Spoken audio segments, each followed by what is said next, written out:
இது இன்றைய மன்னா இன்றைய மந்தா இது இன்றைய மந்தா இன்றைய மந்தா தன்னா அன்பாழ்வின் மன்னா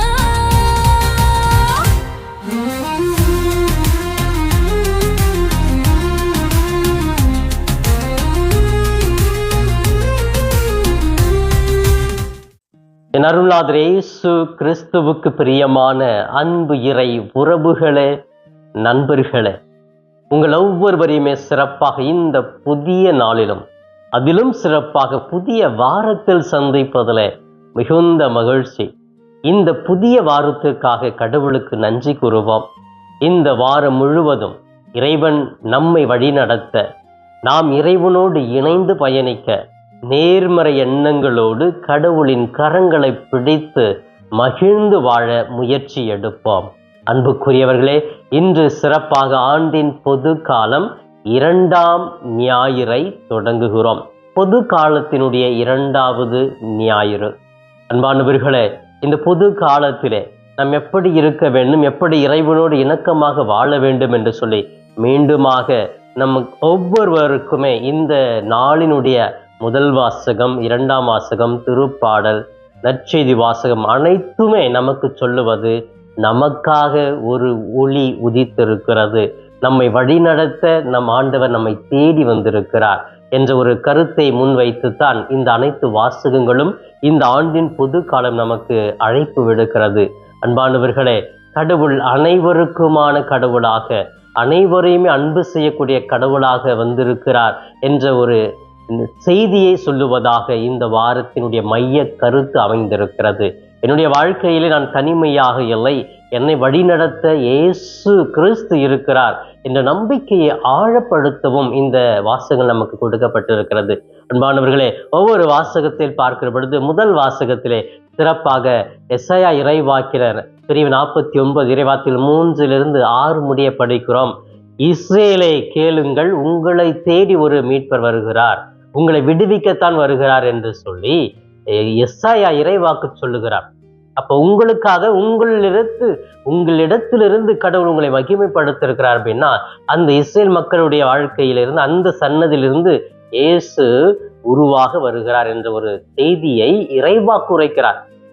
பிற்காலத்தில் நடக்க போற செய்தியை இன்று மக்களுக்கு வெளிப்படுத்துவதாக இந்த முதல் வாசகம் அமைந்திருக்கிறது. அப்ப அந்த இஸ்ரேல் இனத்திலிருந்து இயேசு வந்து அவர்களை மீட்டெடுக்க வருகிறார். ஆனால் அந்த மக்கள் அவரை அடையாளம் கண்டுகொள்ளாமலே போய்விடுகிறார்கள். அதை தன் முதல் வாசகம். 2வது வாசகத்திலே தூய பவுல் 1 கொரிந்தியர் பிரிவு 1 இறை வார்த்தைகள் 1-5 முடிய படிக்கிறோம். இந்த பகுதிகளிலே நாம் படிக்கிறப்போ தூய பவுல் சொல்லுவார், கிறிஸ்து இயேசு அனைவருக்குமான கடவுள், அவர் நமக்கு மட்டும் கடவுள் அல்ல, அனைவருக்கும் அந்த கடவுள் என்று. அந்த கடவுள் இயேசு கிறிஸ்து எல்லாருக்கும் சொந்தமானவர் என்ற ஒரு நல்ல ஒரு செய்தியை சொல்லுவதாக 2ஆம் வாசகம் தூய பவுல் உணர்ந்து இந்த கொரிந்திய நகர மக்களுக்கு கடிதம் எழுதுகிறார். எனவே இது நான் கிறிஸ்தவனாக மாறிவிட்டேன், எனக்கு மட்டும்தான் கிறிஸ்து என்ற ஒரு தவறான எண்ணத்தை விட்டுட்டு ஒரு நல்ல ஒரு செய்தி, இயேசு அனைவருக்குமானவர், எந்த வித்தியாசமும் இல்லாமல் அனைவரும் அன்பு செய்யக்கூடிய, எந்த அளவுக்கு அன்பு செய்கிறாரோ அதே அளவுக்கு மற்ற மக்களையும் இயேசு அன்பு செய்கிறார் என்ற உறுதியான ஒரு நம்பிக்கையை ஏற்றுக்கொள்ள வேண்டும் என்று இந்த நற்செய்தியிலே தூய பவுல் கொரிந்து நகர மக்களுக்கு கடிதம் எழுதுவதை 2ஆம் வாசகத்திலே படிக்கிறோம். இன்றைய நற்செய்தியில கூட சிறப்பாகவே யோவான் நற்செய்தி பிரிவு 1 இறை வார்த்தைகள் 29-34 முடிய பகுதிகள் கொடுக்கப்பட்டு இருக்கிறது. இந்த பகுதியிலே இயேசு திருமுழுக்கு யோவானை நோக்கி வருகிறார். அதை அவர் பார்க்கிறார்.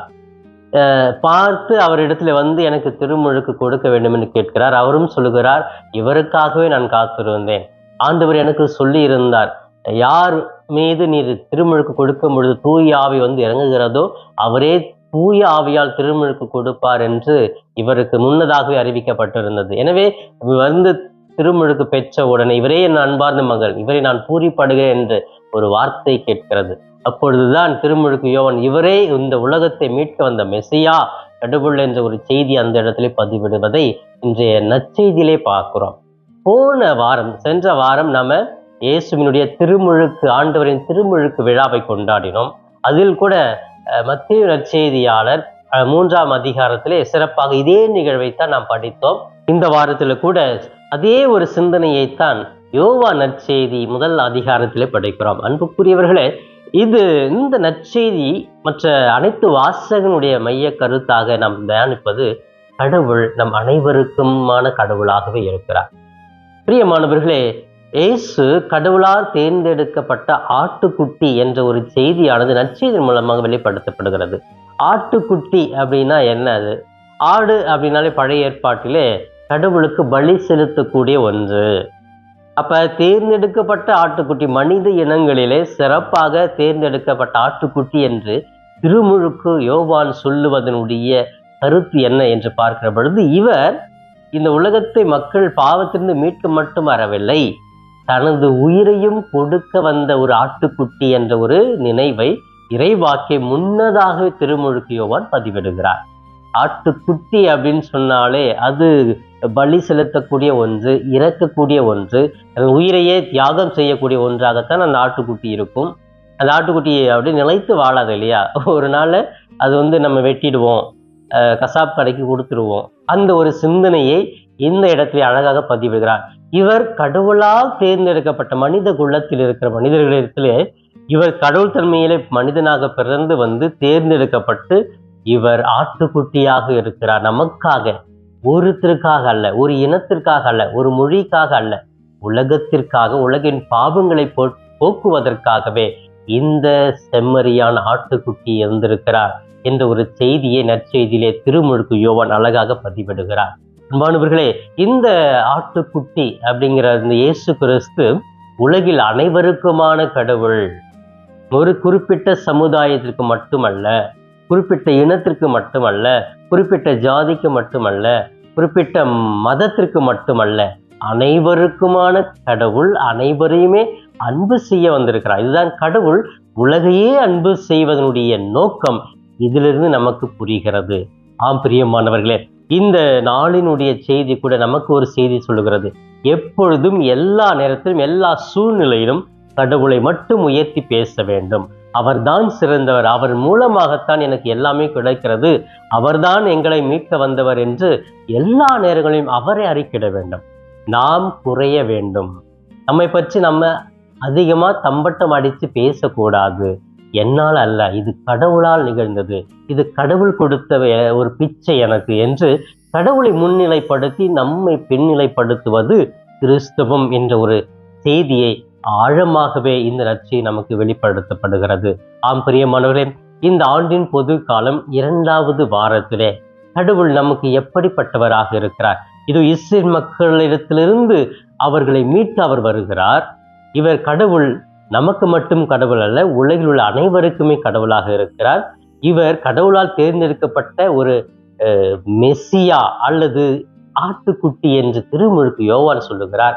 இந்த கருத்துக்களை எல்லாம் வைத்து பார்க்கிற பொழுது கடவுள் என்னை தேடி வந்திருக்கிறார், எனது நிலைமையை பார்த்து வந்திருக்கிறார், எனது பாவங்களை போக்க வந்திருக்கிறார், எனது உடலில் இருக்க எல்லா வியாதியும் குணப்படுத்த வந்திருக்கிறார், என்னை அன்பு செய்ய வந்திருக்கிறார் என்று சொல்லி கடவுள் எனக்கு சொந்தமானவர் என்று ஒவ்வொருவரும் உரிமை கொண்டாடுவதற்காகவே இந்த நற்செய்தி பகுதியும் இந்த நாளினுடைய செய்திகள் அனைத்துமே நமக்கு வழங்கப்படுகிறது.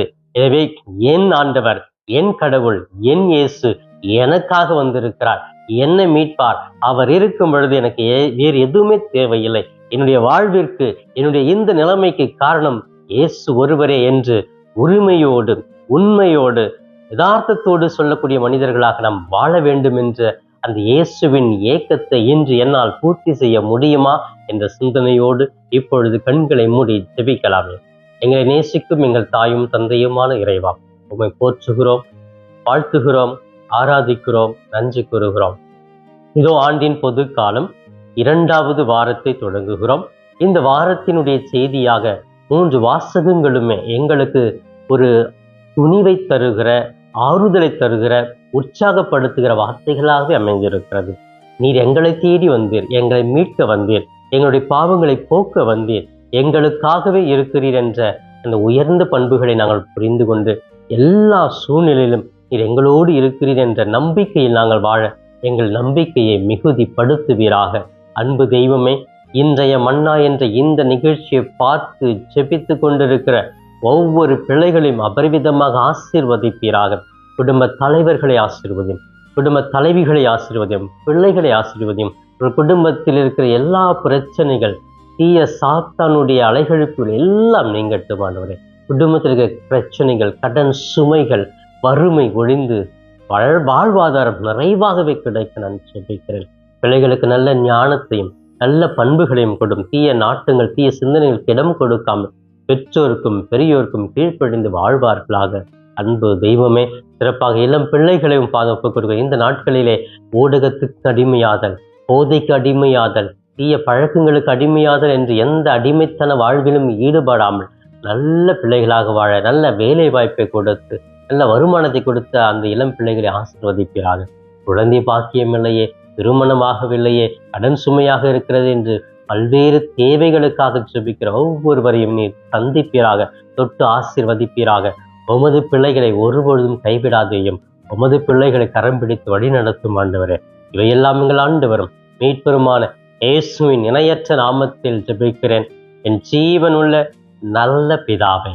ஆமென், ஆமென். பிரியமானவர்களே, இந்த நாள் இனிய நாளாக இறை அருளை நிறைவாகவே பெற்று மகிழும் நாளாக இருக்க நான் வாழ்த்துகிறேன். உங்கள் ஒவ்வொருவருக்காகவே சிறப்பாக என்னுடைய தனிப்பட்ட ஜெபத்திலும் திருப்பலியிலும் கூட ஜெபிக்கிறேன். இயேசுவுக்கே புகழ், மரியே வாழ்க. Thanks for watching Father Das Cap YouTube channel. Subscribe and share the video to your friends. May God bless you.